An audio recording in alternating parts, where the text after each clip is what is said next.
times as many aerospace and defence patents as Europe.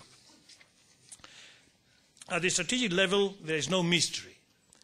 The European head of state and government knew the broad answers when they decided to set up the agency, and we have to spend more. At a minimum, that means redeploying defence funds so that we increase the share of defence budget going to investment. And we have to spend not only more, we have to spend more together. No one should remain under the illusion that a healthy and fully comprehensive defence industry base can be sustained on a national basis only. We are, you might say, condemned to cooperate, to pool our efforts and to pool our resources. We can bring peace to this, which is something that will be no doubt of interest for you too. IT and materials. Only for security research, for instance, funds will increase within the... The bottom line we should never forget is that we need to increase what we invest in defence, that is, increase spending on research, on development and equipment procurement, either by increasing overall defence budget or by moving money out of running costs into investment within defence budgets, or, if possible, both. 200 million euros per year. The Civil Security Research Program and the Military EDA Program can also address similar or complementary SDR, with the Commission, Security Research and Technology Development, the EDA. There is no future for the defence industry which does not provide what the armed forces of the future want to buy. But this means that there is an obligation on ministries of defence to communicate the future requirements to industry.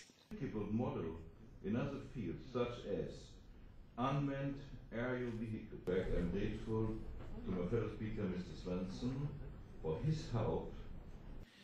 It is primarily an effort to identify the key capabilities that we will need over the next 2 decades. And that is why one of the agency key activities for 2007 will be to follow up with a more detailed capability development plan. The specific defence procurement directive that we are preparing should be seen as part of a global initiative aimed at opening up defence markets on the application of Article 296 of the treaty, which gives guidance. Under the present conditions, with the present institutional framework, with our present policy objectives, we will not be able to defend our interests because we are not able to speak with one voice.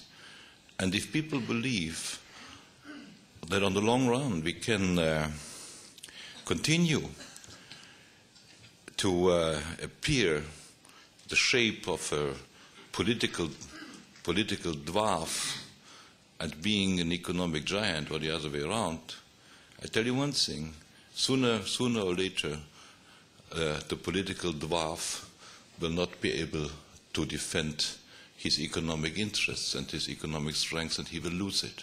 And we will be an economic dwarf as well. The European Commission also has the responsibility to act where it can to accompany the efforts of the Member States and the EDA. Drones, as well as information and communication systems, are technology areas. I'm sure you'll speak to you. Yes, okay, all right. Thank you very much. So that's why.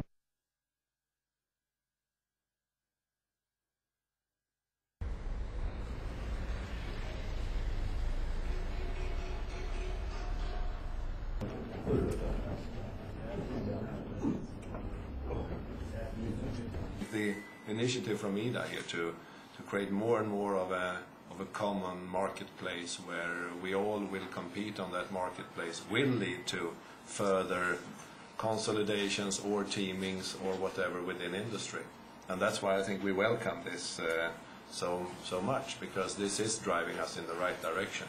But you know, industry cannot, my view is that industry cannot start by formations of industries and then we will look to the customers and see, so now we have an industry, what do you want to buy? It has to start the other way around. What is there? What's the need on the market? So how can we then create industrial relations to meet that need? And therefore I think the market approach that EDA is taking here is the right step forward.